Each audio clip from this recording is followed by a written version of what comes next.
Assalamualaikum warahmatullahi wabarakatuh. My name is Muhammad Sufiki bin Rashad, and this is the presentation for the lab Shear Force. We are from Group 10, and for the theory, shear force is a crucial concept in structural mechanics, especially in the analysis of beams under various loading conditions. It refers to the internal force acting perpendicular to the beam axis, helping to maintain equilibrium and prevent sliding between material layers.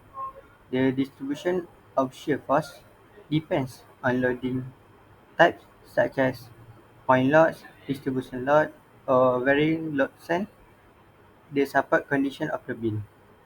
A shears for diagram, which is SFD, is used to graphically illustrate how shear force changes along the length of a beam.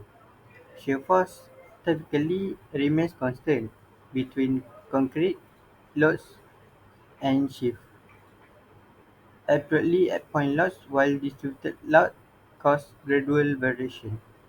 Understanding shear behavior is vital in structural design, as excessive shear may lead to sudden failure even without visible deformation. In this experiment on the shearing force in a beam, various mass ranging from 0 gram to 500 gram were applied to a simply supported beam setup. These mass were converted to corresponding loads in newtons using the standard gravitational conversion. The Z100 gram equals 0.98 Newton, resulting in applied loads from 0 Newton up to 4.90 Newton.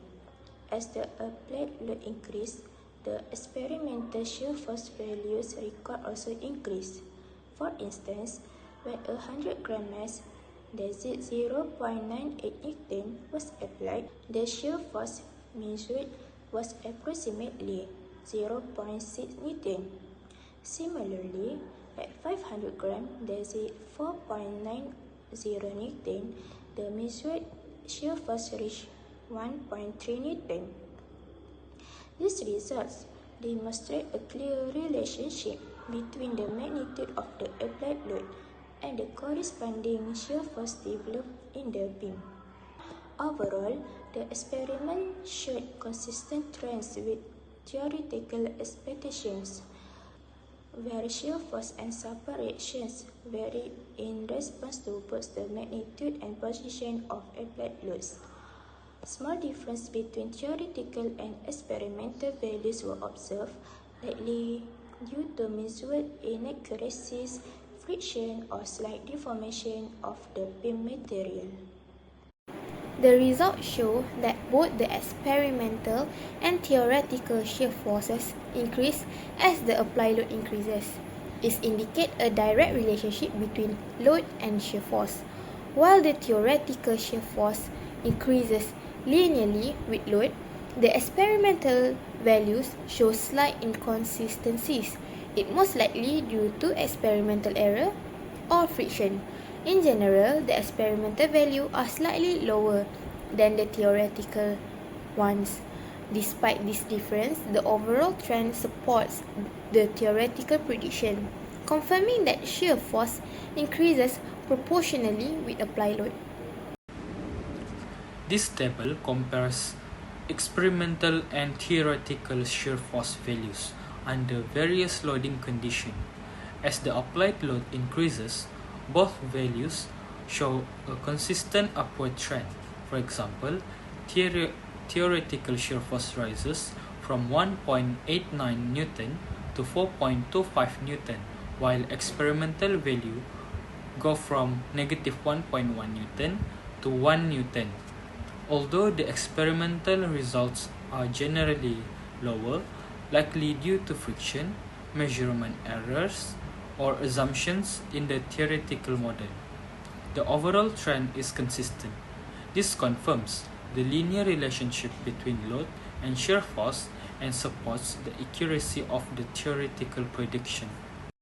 The shape of theoretical and experimental graph is directly proportional with shear force. This shows that as the load increases, the shear force also increases. From this graph, we can prove that the equation that was used can approximately predict the behavior of the beam relatively well. Next, the experimental shear force values are consistently lower than the theoretical ones, but they follow the same trend as the applied load increases. This suggests the theoretical model accurately predicts behavior, even there is a difference in magnitude. These differences are likely due to factors like measurement error, friction in the setup, or simplifying assumptions in the theory. Still, the experiment confirms that shear force increases linearly with load, validating the model's effectiveness. Let me share with you three real-life examples of shear force, things we see or experience almost every day. First, let's take a look at a very common example, using scissors to cut paper. Each blade pushes from the opposite side of the paper. This creates shear force, where the paper fibers slide past each other and separate. That's why we get a clean, straight cut. Now let's move on to something bigger, shear force in building. In construction, beams in building or bridges carry heavy loads. This load applied downward force will create internal shear force inside the beam, especially near the support. If the shear force is too high and not managed properly, the beam can crack or even collapse. That's why engineers must carefully calculate and design for shear force instructional elements. Lastly, here's an example of our daily routine eating. When we chew food, our molar press from both sides of the food item. This creates shear force, breaking the food into smaller pieces. It's not just the pressure that breaks it, it's the sideways force that split it apart, making it easier to swallow and digest. And for the last part, for the conclusion, the experiment investigate how varying loads affect the shear force in a beam. Results show that shear force increased with applied load and matched the force on either side of a cut section. The applied load was the independent variable, while the shear force at different beam points was the dependent variable. A shear force diagram was created to compare theoretical and experimental results. Future research is recommended to explore different load type and material for beam construction. And that's all. Thank you for watching.